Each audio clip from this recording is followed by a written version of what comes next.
There's a whole lot of debate over when Pixar's magic run ended. Which of their films was their first real blunder and ended their enviable run of masterworks that they'd been producing since 1995 without stopping. Some say it's Brave, some people reckon it's Cars 1, but when going back and checking the dates, for me, it's gotta be 2011's Cars 2, a movie that came out a lot sooner than I thought it had. A movie so ill-informed that it not only single-handedly ended Pixar's magic run, but remains, I think, as their worst feature over 10 years later. It's their 11th feature film. It was preceded by Toy Story 3, so in context I can really understand Pixar maybe wanting to make something a bit lighter in tone at that time, and more for their younger audiences. Toy Story 3 had a heavy nostalgia factor, and definitely deters more strongly toward adults, people who grew up with Toy Story and are sort of going to college that age. But Cars 2 started something in that light that I've tried to observe about the Pixar catalog, where occasionally it feels like their release schedule sort of comes in pairs, with one film that's generally a slightly more family-friendly affair, and the next one is a bit more for the adults. It began in earnest in 2015, with Inside Out and The Good Dinosaur both being released that year. Finding Dory was later paired with Coco. Cars 3 was with The Incredibles 2, Onward, and then Soul. There's something of an attempt, I think, to juggle the loyalties here, trying to appeal to the whole family and the younger audiences, but still interest adults and the people who've grown up with Pixar as well. Cars 2, full on, feels like it's for kids, maybe more so than any of the other films they've made, and its commercial success reflects that. Audiences really went to see the movie,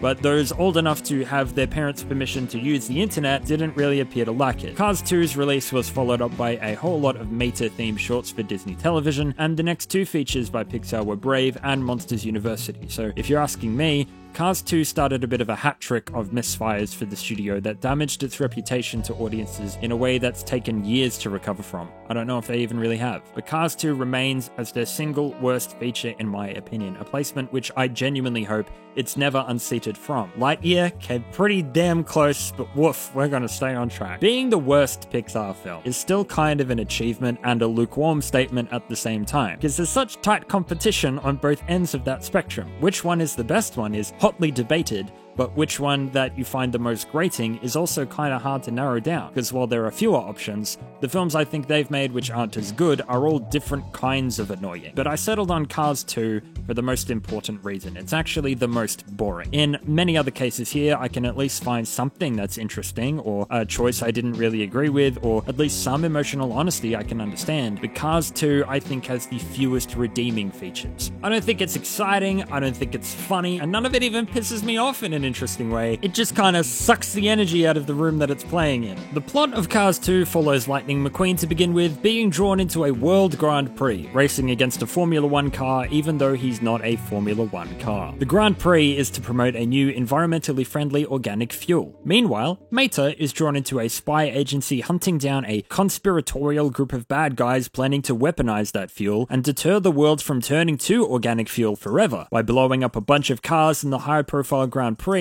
and solidifying the place of oil-based fuels forever. Mater becomes the central character here, bumbling his way through a typical spy movie, while the friendship between McQueen and Mater is strained by the overseas circumstances and a comedy of errors. Film's basically flirting with being about environmentalism, being a fun spy romp, and a little bit of commentary about best friends. The idea of Cars 2 was initially born from a cutscene from Cars 1. Sally and Lightning McQueen going on a date and playing on a television in like the restaurant they're in is a spy movie starring a character named Finn McMissile. While the idea for the date between McQueen and Sally was changed and that idea had to be cut, John Lasseter, founding member of Pixar, director, and certified big creepo, liked the idea so much that he revived it for the second movie and made it a more central element. It's worthwhile to highlight that the idea of a spy film within the Cars universe is a very, very sound concept. Car chases, frothing over Aston Martins, the gadgetry of different vehicles is an absolute staple of the genre, an element which nary a spy film such as Cody Banks or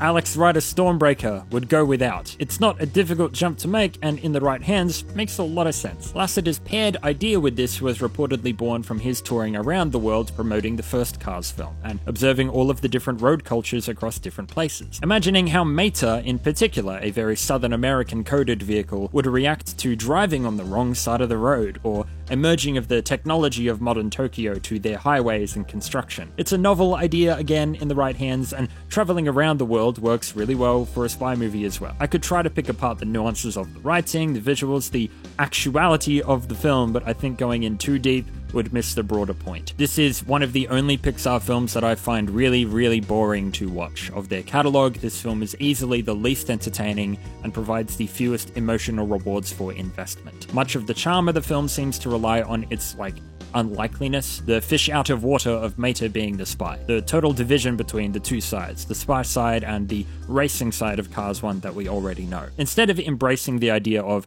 an anthological Cars universe using a totally new cast of cars, which isn't even off limits, the film actually leans really heavily into that division between racing and spy and sees what it can create out of that. How to build a bridge between these two stories happening parallel to each other, which are difficult to envision colliding given their tonal and geographical distance. The racing side is more serious and plainly more interesting, while the spy side is wacky and ridiculous. So a lot of what Cars 2 seems to be aiming for was uniqueness, to make it different from Cars 1. Whether or not that change of tone was necessary, it seems to be a deliberate choice. The issue I start with is how it might be different from Cars 1, but isn't necessarily different from any other movie that Pixar had already produced by this time. There's something of an environmental thing going on here. It's kind of weak, but you already made WALL-E. The redundancy of a spy film is also here. The Incredibles is a spy film, a very fucking good one. On the surface, it's a superhero movie, but everything about its music, its tone, its core also has its roots in spy movies, espionage, family drama. While Cars 2 is more outwardly playing into those spy tropes, there's nothing really here that The Incredibles didn't already employ more adeptly and more earnestly. What was unique about Cars was the car part, the racing part.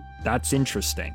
The spy thing is you're kind of repeating yourself. However, I guess if we're being charitable, there is something to the difference between British and American spy films. The former is more the style of James Bond, often focused on one suave hero accompanied by a distant cast of supporting characters, whereas American spy films or heist movies like Mission Impossible or the Ocean's trilogy of films usually involve teams of practitioners. The Incredibles definitely falls more into the American side than the British, although that's a more stylistic choice than anything, so Cars 2 can be seen as playing into more of the British tropes. And it's not dissimilar from something like Johnny English, placing the buffoon into a high-risk situation where he usually unknowingly performs unexpectedly well. Classic British humour, with an outward appearance of incompetence and the occasional escalation of mischief actually hiding a savant underneath the surface. Mater's ridiculousness and lack of inhibition, let's say, hides his natural talents and his knowledge of automobiles and engines, and his comical elements inside this fiction are dialed up so high that to McMissile or Holly Shiftwell, it seems like intentional cover. He's hiding in plain sight. Like Johnny English. What's difficult for Cars 2 is that its particular buffoon isn't a low-class British buffoon stumbling around high British society. He's a Southern American stumbling around other cultures entirely. And while I certainly can't speak to the cultural accuracy or weight with which Japan or Italy is represented in this film, I can say that it feels like a character who I'm meant to like, and in the other films of the series I definitely do, being ignorant or dismissive of other people's customs and traditions while in their stereotyped spaces. That's not an endearing quality, but it's played for laughs. I genuinely don't know if this is meant to be funny, or if I'm supposed to be on McQueen's side of saying, yeah, Mater, this is kind of painful to watch you be a fool. Not only in front of supercar organizations, but also from a racial standpoint. And I worry that Mater sort of becoming the hero at the end of the story and McQueen sort of being painted as having been in the wrong by calling Mater out on his complete unprofessionalism might send a bit of a muddled message, or at least one that I don't agree with. Sometimes you do, as a friend, need to call out your friends, and while it can get messy and people's feelings can get hurt, that's a real situation that Cars 2 kind of backs down from in a way I don't feel is resonant or even all that healthy. I'm on the edge of getting really serious about Cars 2, so maybe let's lighten up. In a production sense, Cars 2 has a curious line to walk, where most of the world feels and looks quite realistic, but certain details need to be modified to accommodate a citizenry and society built around cars. The work needs to be subtle to show, particularly when traveling to real-world places, recognizable, distinctive features of a landscape or city, whilst widening the roads or rethinking how stairs and incline works, eliminating things like sidewalks or retouching locations both mundane and iconic to look natural for vehicles to inhabit instead of people. This extends to the background dressing and prop design, which is really cool. Billboards or advertisements which are reminiscent of real-world design but car-ified. It's an early look at how detail-oriented Pixar can really be, never shying away from big tasks like this, and it's fucking cool. They are a massive studio, they have the budgets and the time and the faith to do insane, ambitious things like this, and at least for me here on my channel, that's not always an assurance that I know media I'm commenting on has. It's Disney, it's Pixar, their target audience is every single person on the planet and all of their future children. That's going to inform how I critique or watch them, but it affords them the ability to do things like this, to be super detailed, to approach a script in which 80% of the characters are made of nothing but reflective surfaces. The stuff you don't even pay attention to is, more often than not, the most difficult stuff to do in computer animation. The set design and the world design of Cars in general I think is really cool and done very well generally, but I think is a little too glossy. I want it to slow down. I want to enjoy those details more. I want to sit back and enjoy the car movie with the cool places, but it's just a bit of a wasted effort, innit? This is the chief problem that I have with Cars 2. For all of the world logic issues this series obviously runs into, the relationship that Lightning McQueen learned to cultivate with the landscape around him, and the very idea of slow living still being fulfilling while you're in the right place, feels like it's the very last thing on Cars 2's mind. Every location is utterly overwhelming. There are far too many characters to focus on. Scene changes are huge and drastic, and while it's obviously great for a sequel to push new ground, it would still probably have been best to keep something of the first film's emotional soul alive, or at least allow me to engage with the world here in the way that the first film seemed to promote. As a result of changing the tone and changing where I'm supposed to direct my emotional energy, much more so to the action and the jokes and the comedy here, Cars 2 makes itself dispensable within the Pixar and the Cars canon. It's not making itself matter. Nothing meaningful feels like it's carried over because it has nothing to say which elaborates on the first film's lessons. Something which permeates a lot of the research that I was doing into Cars 2, and its director's commentary as well, is just how much John Lasseter loves this franchise, and loves motorsport, automobiles, and the energy around that scene. The man loves cars, and he loves cars so much. He loves it so much that it gets in the way of any sense of, hey, if the story wasn't about a bunch of cars and was instead about a bunch of people, would it still be interesting? Because the answer is a flat no. The film is derivative from the word go, and it's kind of delusional to think playing all these tropes with cars instead of people saves it from how safe those choices are. Each of the new characters are extraordinarily obvious choices, as if going down a list of everybody who needs to be in a typical spy movie. Old school cool agent, check. Hyper-tech focused field rookie, check. Monocle wearing bad guy, check. Secret twist ending mastermind disguised as a benefactor, check. It's boring.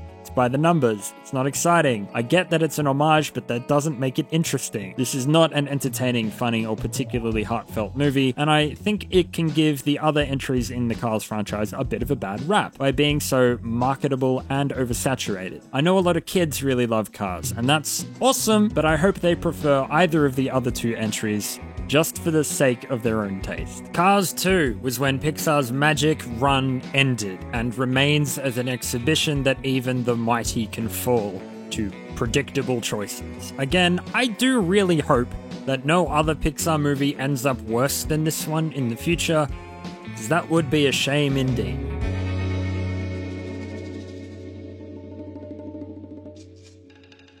The Academy reckons animated films are just for kids or some nonsense. Silly Academy, that is not correct. With CGI currently being the dominant storytelling tool for how Western blockbuster cinema tells basically all of its stories, the tool for any job, the entire American film industry is indebted to animation at a tectonic level.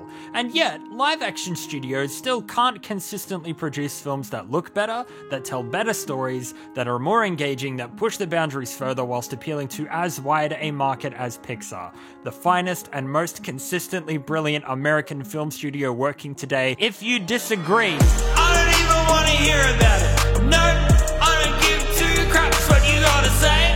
Motherfucker, let me like some movies, please. I just want to talk about them. Is that okay? Choose their first feature-length release with Toy Story in 1995 until their, at the time of writing, most recent films with Turning Red and Lightyear, Pixar have produced 26 animated films, moved the hearts and minds of millions, if not billions of people all over the world, and become a staple of just about every family household on the planet on one occasion or another. They've released series, standalones, and shorts, created iconic characters that will last to the end of my lifetime at least, and spread good love, good cheer, and unforgettable stories with heartfelt messages for over a quarter of a century. 23 Academy Awards, with 2 nominations for the big prize. Astounding that none of these bagged it. 15 films in the top 50 highest grossing animated films of all time, with their biggest hitters in Incredibles 2, Toy Story 3 and 4, and Finding Dory, all each earning over $1 billion at the box office individually. It's indisputable, given their command of technology, the faith and funding from important economic bodies and creative figures like George Lucas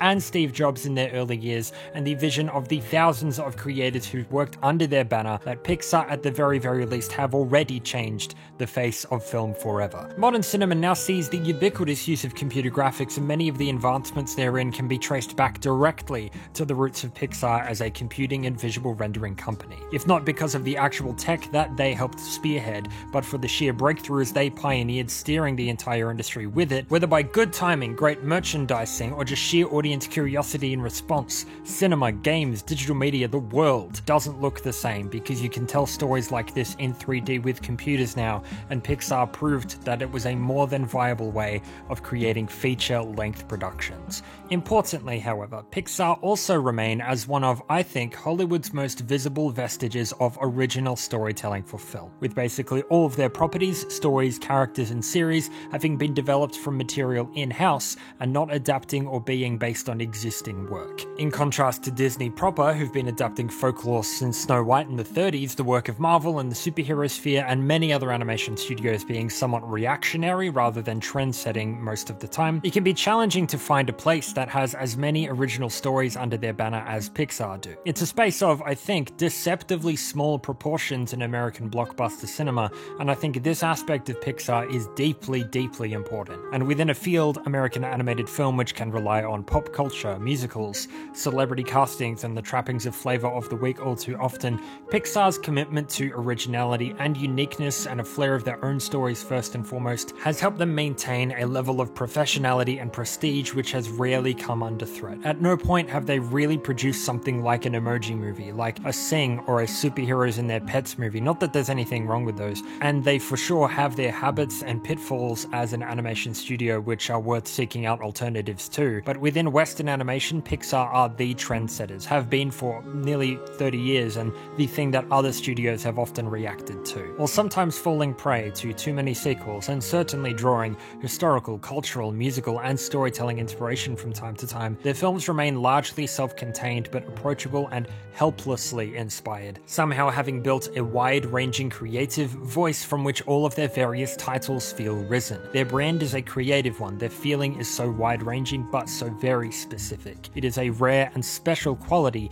that a studio making films that don't all have interconnected stories has made a universe and a catalogue which feels this whole and uncompromising, alongside building a consistent tone and visual style while repeating themselves so very little. And within a world of media which is quick to say the book was better than the movie, or lead down the rabbit holes of alternative stories and comics and other movies and shows, this is refreshing. Pixar are a well that I love to bathe myself in to cleanse myself in media. They do create small shorts and supplementary material, but I can't be the only one to appreciate that Pixar know how to tell a good story in a good movie on its own, and so rarely miss on releasing whole, meaningful, beautiful, exciting, entertaining, well-contained, valuable movies nearly every damn time that stand on their own 2 feet. You walk out of the cinema having had a whole experience. I love Pixar. Chances are you do too. I'm not a crazy Disney fan, I've never been to a theme park, and I'm not naming any pets after them, but I appreciate the stories that Pixar tell,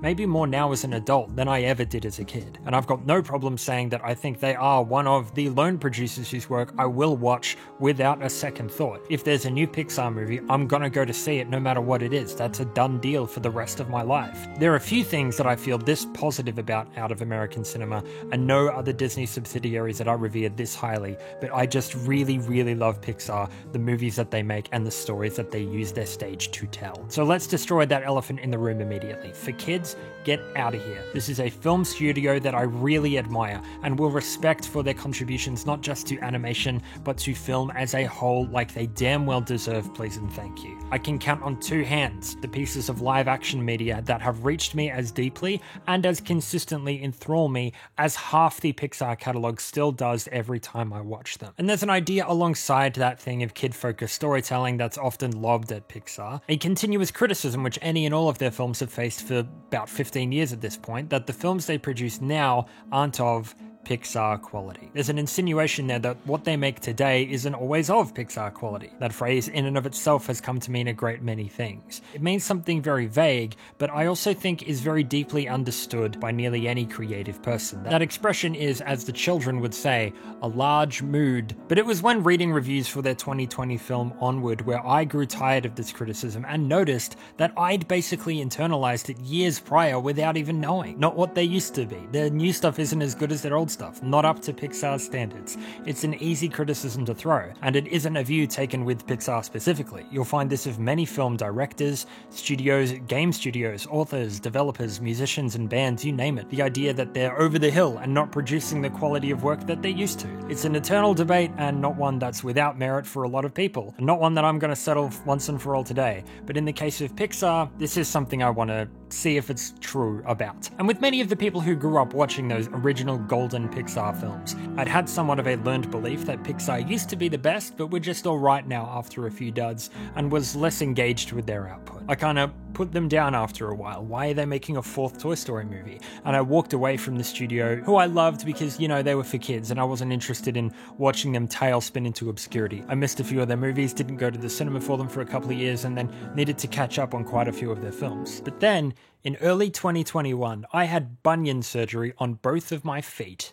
Bunions are bone growths that make your toes gross and make standing hurt. And let me tell you, I'm a big fan of standing. It's one of my favourite activities, so I paid a guy to cut them shits off the sides of my little foots. But while I was recovering from that surgery, I had to keep my feet elevated for basically 10 weeks. No walking, no driving. If I was going to go to the bathroom, I had to hobble along as a snail might through thick layers of mud. And I faced a choice, and that choice was this.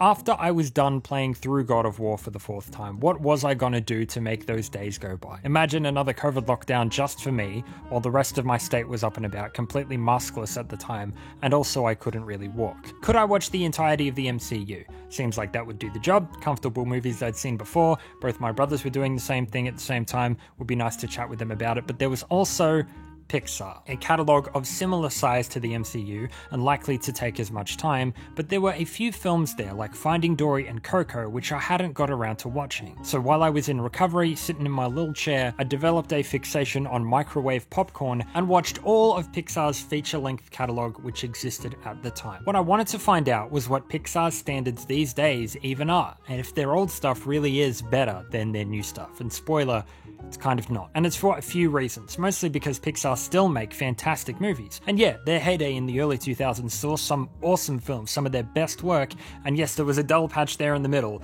but they still produce incredible work. And right now, I'm actually more excited about where Pixar's going than where they've been. But it's also because, in part, those early films themselves might have been due for a revisit and reassessment for me, to see how well they'd aged, in my opinion, if the cracks show, and determine what sort of quality Pixar ever really hit in that magic streak in the first place from a more removed viewpoint. And how do I suppose I'm going to find all this out and talk about all of this after the fact? Well, I'm going to do the thing where I make a bunch of people really mad by reviewing every film individually in ranking order from worst to best. 23 of them. That's just the first 25 years of their output that I was able to watch during my surgery recovery. I drew the line at Luca because, you know, you got to draw the line somewhere. You got to look inside yourself and say, what was I willing to put up with today? But also because I really enjoyed shotgunning them all at that one time, and think that gave me a perspective on the majority of their catalog that I found personally really valuable to watch them all in a very focused sense. So the three that I'm not including in these episodes are Luca turning Turning Red and Lightyear. To review those really quickly, Luca is a lovely low-stakes romp, and I always love Jacob Tremblay's work. Turning Red is an energetic and invigorating genre revelation that felt urgent and effortless at the same time. Existing in a spot that needed to be filled for Pixar, it's also easily the most visually refreshing they'd been in years. And Lightyear was a snooze fest with like 19 amazing seconds of action, but also Taika Waititi is the most annoying man on the planet, and I don't know how that man books acting work. But for the other 23, I'm not going to be doing all of this in one video. Today, I'm just going to be talking about the 3 films I put at the bottom. If you told me any Pixar movie was your favorite, I would understand fully, except in the case of these 3. Nostalgia aside, these 3, I think you can do better. That's Cars 2, Monsters University, and A Bug's Life. I'm going to try talking about 3 or so films per episode in each of their little brackets, so I hope you enjoy the rest of this first sub. So let's get to number 22, Monsters University. Monsters University sees Mike Wazowski, a button little dreamer of a boy, step into Monsters U, the college he's wanted to attend his whole life to achieve his lifelong dream. That's right, get him a part-time job at the Sizzler. Become a scarer. His journey through his education as a book-focused kid without much in the way of social skills, but with a thirst to prove himself, especially against his naturally gifted but coasting along classmate Sully, makes way for a rivalry and some hot-headed mistakes. Mike and Sully find themselves being thrown out of the program entirely, with their one shot back at re-entering the scaring program being the college scare games. If they win, along with their hodgepodge fraternity of other outsiders Uzma Kappa, they'll earn a spot back in the scaring program and the chance to make their dream jobs come true once again. Much of the film showcases the scare games tournament, with each individual member of Uzma learning their individual unique strengths, learning to play together as a team and eking out some victories in the tournament through cooperation. However, while Mike's smarts get him a long way within team coordination, the fact remains that he personally isn't really that scary, and the team's reluctance to have that difficult conversation with him and his own resistance to self-assessment lands him and Sully eventually facing their fears and the reality of their situations in the world of humans. With Mike learning that while he's not that scary, he's really smart, and while Sully might be afraid of failing, with a little courage he can really pull through. By balancing each other out and learning their limitations, the rivalry between them is eventually forged into a much stronger brotherhood. And while they are kicked out of the Monsters U for breaking a bunch of rules, they end up going the long way around to the scaring floor where we first met them those many years ago. Monsters University isn't by any real means a bad film. It's very enjoyably directed, with bright colours and a rather solid pace. There's some clever character design updates to the 2 core characters. Sully being skinnier looks really great, and Mike wearing a retainer was a fantastic touch. It's a charming setting, which I think is a worthwhile stop on the Pixar train. I think the switch from Sully as the viewpoint character to Mike instead is a natural and very worthwhile choice, and I'm always a fan of the dynamic between Billy Crystal and John Goodman in these movies, which are 2 of the most solidly cast characters in the entire Pixar catalogue. There's a lot to enjoy about the tournament events. The progression of the characters is written and performed quite well, and the story's turns are enjoyable. This isn't a bad movie, it doesn't hurt to watch or anything, but what it is not a great prequel, and in the spectrum of Pixar is a mostly unremarkable addition to their lineup, which missed a lot of its opportunities and personally doesn't honestly appeal to me much at all. Beyond messing with the canon stated in the self-contained first film, where they met as kids and then grew up, whatever, Monsters University changes what we know about the entire Monsters universe in a couple of ways that are very underwhelming, and doesn't seem to take a hold of its less than ideal positioning as an unnecessary sequel in the way that several other Pixar films have achieved since. Toy Story 4, a wholly unneeded movie, managed to grasp hold of that reality and work that quite well into the story. Finding Dory, a somewhat surprising choice for a sequel which had a lot to live up to, managed to spin into an interesting setting to elaborate on sea cultures in a different way from the first film, and was a technical achievement to boot. Both of those films, in my view, may not have been something that I asked for, but they still gave me something that I didn't know I wanted. Monsters University isn't something I asked for and gave me everything I knew I didn't want.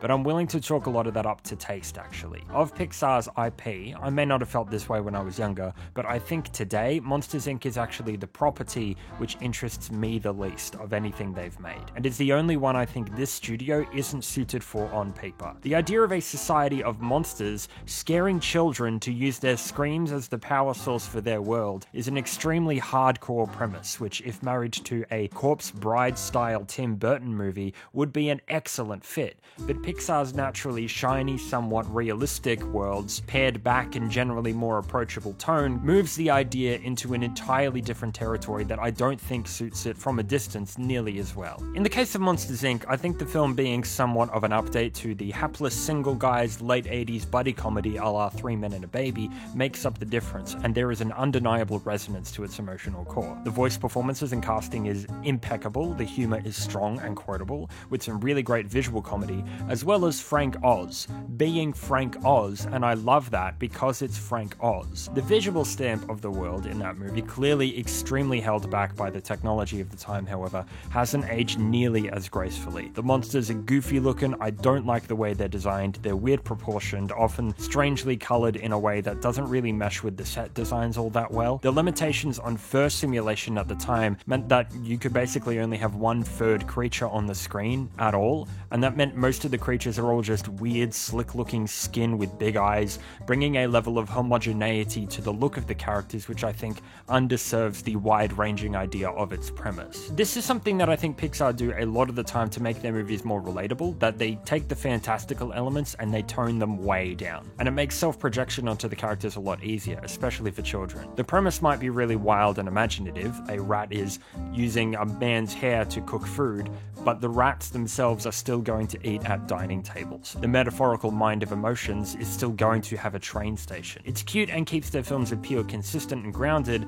but I find it underwhelming here that aspects of the monster world are so closely analogous to human society and kind of misses the point of telling a story in a foreign, fantastical, weird world. The place where monsters go to learn how to scare people should be less similar to Harvard and should be closer to a Hogwarts. This isn't the way I think any other studio would approach this premise really at all. Overall, Monsters Inc., the first one, just personally, isn't really my bag. It's not scary enough, it's not dirty enough, it's too comfortable, it's too affable and nice, and I don't often gravitate toward that execution, but I can appreciate it for what it does well. I think it's a very funny movie. Monsters University, however, is everything that I don't like about Monsters Inc. without much of the guts to balance it out, and a visual style which is updated but overcompensates with the colors and lighting to overcorrect what was a slick and strange approach originally to just being a vastly more polished looking but very generic and very bright version of the same thing. While Inc. was an update to a certain kind of comedy you might have seen years ago,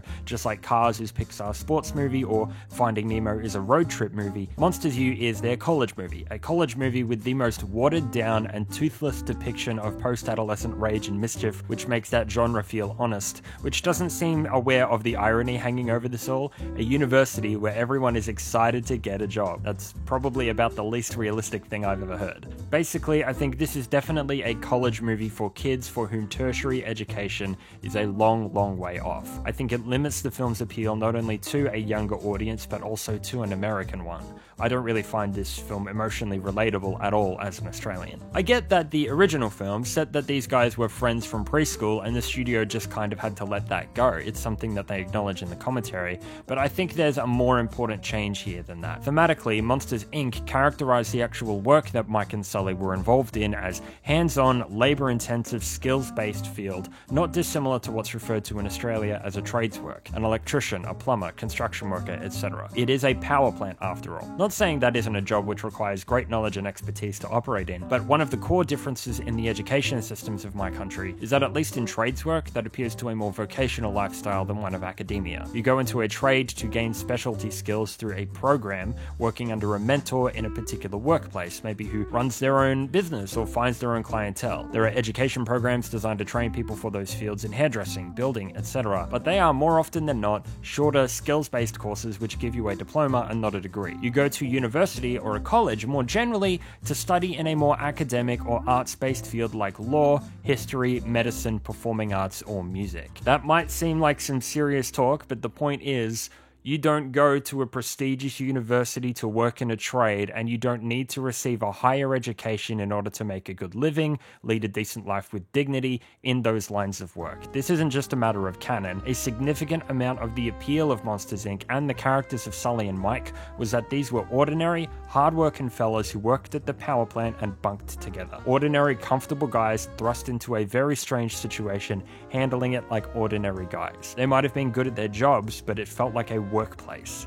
After Monsters U, to work at the power plant isn't just your living now, it isn't just a trades work done by good honest people, it's something to aspire to on the level of celebrity for an entire class of people. And in some way, changing the story about two ordinary guys who work at the power plant into two hotshots who wanted to be famous and change the world in a very sought after position, I think is very misguided. It shifts the value of a middle class story into something entirely less earnest and actually less unique. It's kind of the same problem I have with Cars 2, where I don't honestly super agree with the emotional message of the film, even if it's not that serious. By setting Monsters U in a college, making scaring an academic field, a popular one which leads to a life of luxury or fame, the insinuation that normal everyday lives of hardworking people need to be punched up and made into something dramatic for its own sake does kind of irk me and feels more than a little needless. It repaints the dynamic that Sully and Mike seem to have as two ordinary hardworking fellas, regular citizens, to become highly educated academics who led complicated lives fraught with adventure and danger, who were trying to live up to something by being here. That's less appealing, and it makes the characters less relatable, less interesting. Additionally, it's not always true to life in my experience that a dream a child has, no matter how powerful, is the dream they cling to their entire life. And it's a wildly capitalist idea that Mike believes, and the whole film never really calls into question, that his dream to work is what defines him, his goals, and gives his life a sense of drive, even if he's not cut out for the field that he's pursuing. There's not much character building done outside of that idea, and it's not a great message, I think, to send that your goal should be a career track from a young age. Priorities change, things happen, there is dignity in work, but the mandate was to rage against the machine, not to aspire to it. And the idea that a legion of college students aren't also calling that out makes the setting even less credible. How do you sanitize a college story this hard? No sex, very few drugs, no rage, no weird philosophy majors. None of it makes any sense. However, none of this really matters. These are, again, mostly problems of fridge logic and to do with the premise. Stuff you don't really think about until later, and mostly just elaborations on how this wasn't a movie I think needed to get made, and I don't think this was a good direction to take it from the jump. As for what is here, what Monsters U manages to get out of that unfortunate platform, it is a huge upgrade visually, since they can do things like fur now, but the visuals do kind of emphasize the things that I dislike about this world building and premise. Everything is really bright, blooming, and fuzzy. The world is gorgeous to a point of unreality. And if you spend more than a couple of moments looking at the actual creature designs of the monsters in the background, all the characters are unique monsters, but all the people in the background are generally just simple variations on the same 6 or 7 different monster types. Everyone looks nice. I'm not scared of the scaring students. It doesn't feel lived in or honest. There's a lot of depth of field and things look realistic. The skin and scale and fur textures and the movement is beautiful, but it's all pointed in a very soft, very non-threatening direction, which works against the measures of the premise that this is a school where people learn to be frightening. I get that gauging how properly scary you're allowed to be in a kids movie is difficult. In the final sequences, that was actually toned down a whole bunch apparently, because you don't actually want kids to be scared of Sully, but I honestly think that gives audiences too little credit. Any kids movie back in the day was, have you seen The Neverending Story? Have you seen the original Willy Wonka? Oh my goodness. It's proper scary sometimes, but they still are immensely popular movies with children today. To serve the story, this film kind of needs to have more tooth than it does. Given the ugly reality about scaring kids that's already been unveiled in the first film, this was kind of Pixar's opportunity to make a bit of a horror movie. They've done proper scary before. You'll remember the monkey, so we know that they've got it in them. However, light is a really well utilized tool to tell this story, and there's a lot of subliminal tricks revealed in the filmmaker commentary about it that I enjoyed quite a lot. When a character character steps into light from darkness, it means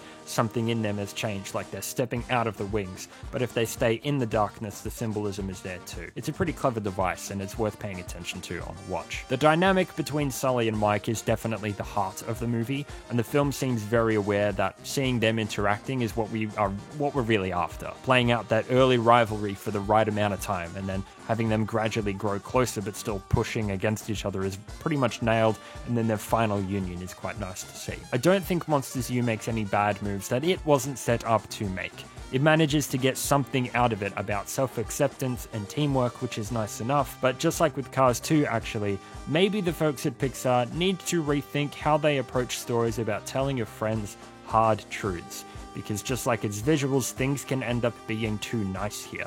And I think it contributes to what misses about this property for me on whole. As charming and bright as it is generic and toothless, Monsters U wasn't a movie really anybody asked for, and I don't think that's a situation it could reasonably have been expected to rise from like a beautiful phoenix with something incredible. But that is something that other Pixar work has achieved, and kind of leaves this forgettable and confused movie standing by the gates while the bus drives away. But again, a lot of this property simply doesn't appeal to me personally, so your mileage is very likely to vary.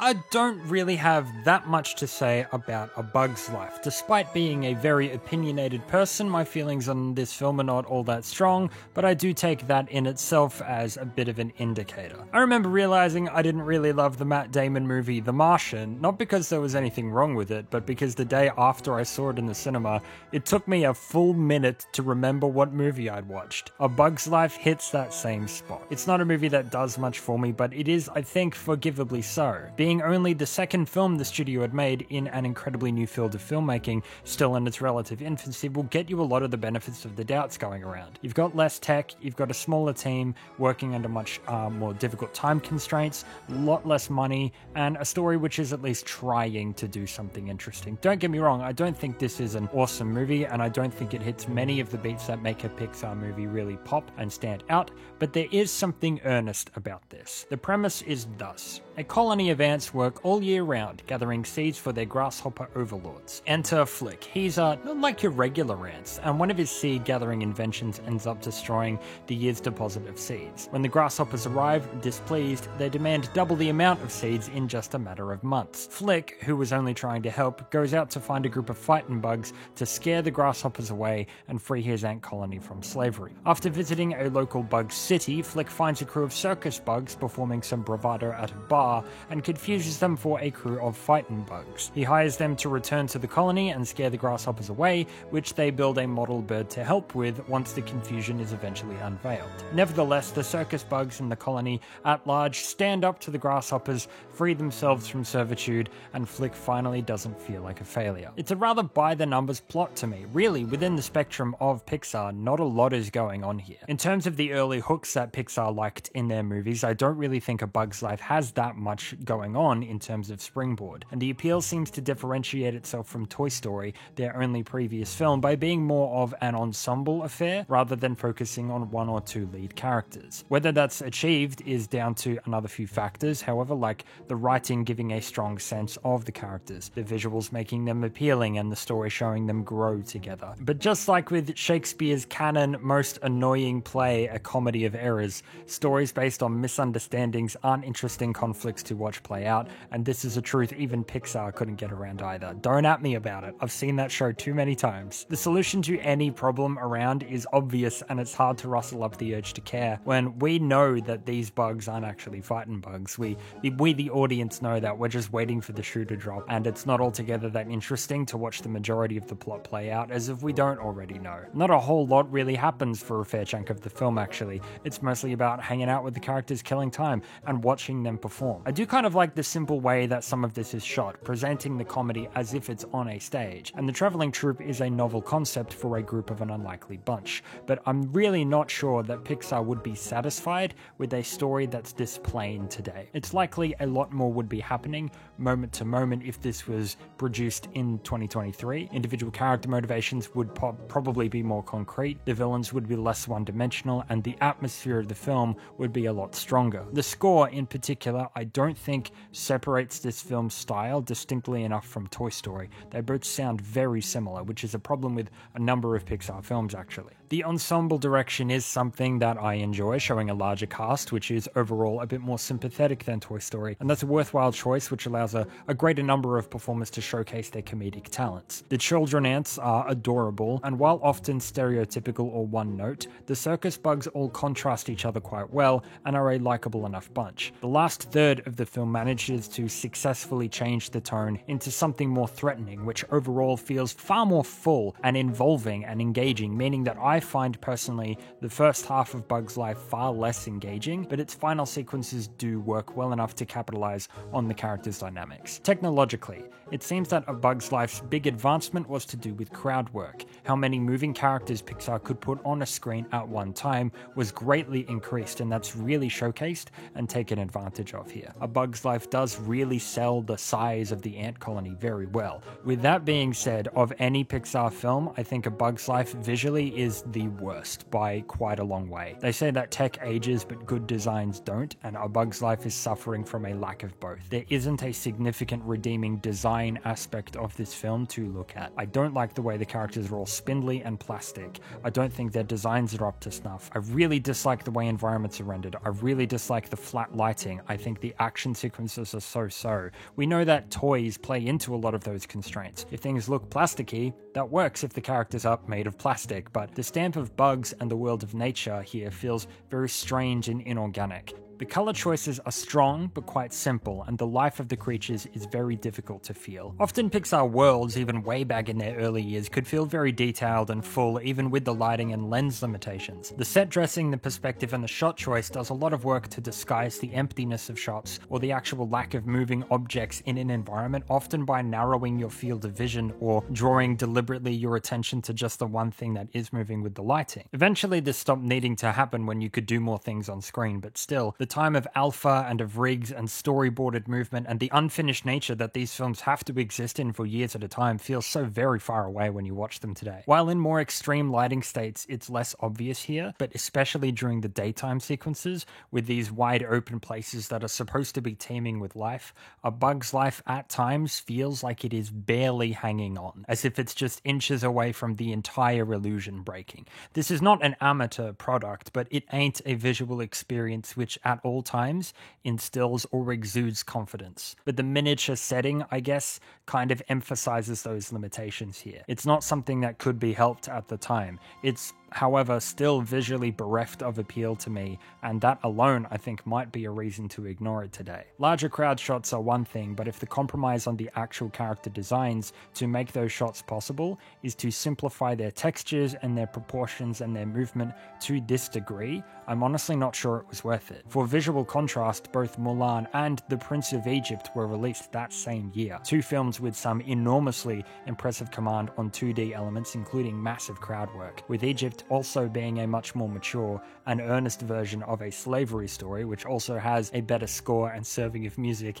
than anything Disney's ever made. Come fight me about it. Further on, contributing to this, the film's attempt to investigate bugs is, unlike Toy Story or Ratatouille or several other Disney Pixar movies, doesn't really include humans as a contrasting element within the story, and is more similar to something like The Lion King, where the society lives on its own. It presents itself as self-sustaining and separate from humans, but also contains direct parallels to things like cities, bars, travel, even so far as circuses. The film doesn't feel like a fictionalized actual ant or bug society beyond the paint job. It creates bug-themed analogs to human constructions and places with bugs instead. As a result, even though this is called A Bug's Life and certain characters have certain bug-like qualities which turn out to be important, the broad strokes of the story and geography doesn't really require this story to have bugs as the character characters, just like The Lion King, kind of functions the same if these are people and not lions. Or Cars 2 is still a trope-filled spy film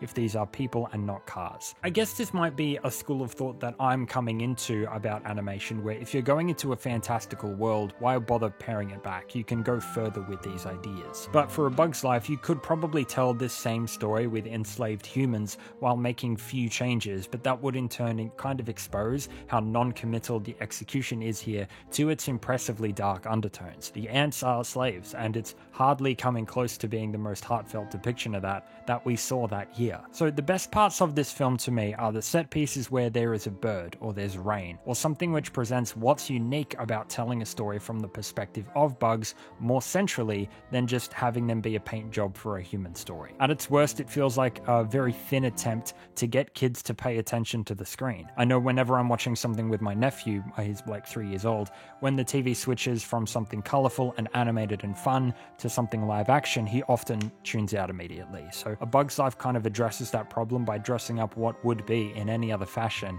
a fairly banal story. However, the reason I find this film at least less boring to watch than Cars 2 or Monsters U is that it's at least trying something, and telling a story with some themes and twists in its larger cast, and showcases Pixar's early attempts at ensemble storytelling. We'll see them refine these ideas in films later like Inside Out, Incredibles, and Toy Story 3, where a larger cast is balanced out much more successfully. But that's not to say that Bugs fails at all times. The characters work as a unit, I just don't think any of them would work on their own, which is a mark that these other ensemble films, like, they do, and they are shown to do so. Again, this being such an early project in animated films gets it quite a bit from me. It's curious to see how Pixar wrangled what they could from an honestly very ambitious setting and cast of characters at this time. And there are a few moments of excitement and stakes which are absolutely nailed. Thanks to the slightly off-putting sheen that both this and Toy Story share, I mean, the eyelids blinking one at a time, ugh. The darker and more twisted moments of the story are actually kind of enhanced by those tech constraints. It's a little like Tarzan, where the villain's demise is actually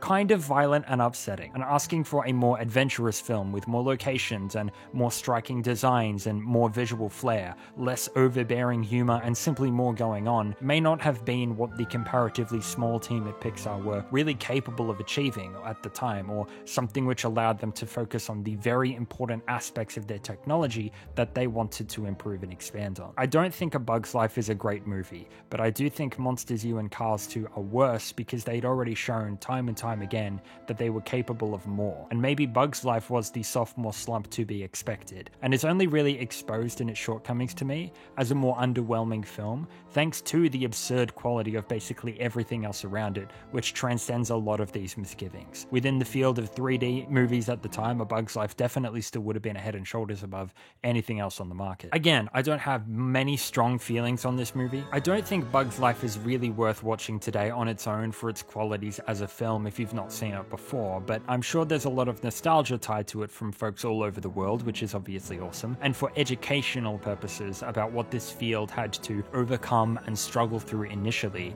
I think A Bug's Life is quite curious viewing. Maybe some of you are just curious about which one I think is better, A Bug's Life or Ants, the two most conflated animated films ever made. It's probably Ants, but still, one of them is a Woody Allen and the other is a Kevin Spacey, so I don't think I'm going to be rewatching either of them anytime soon.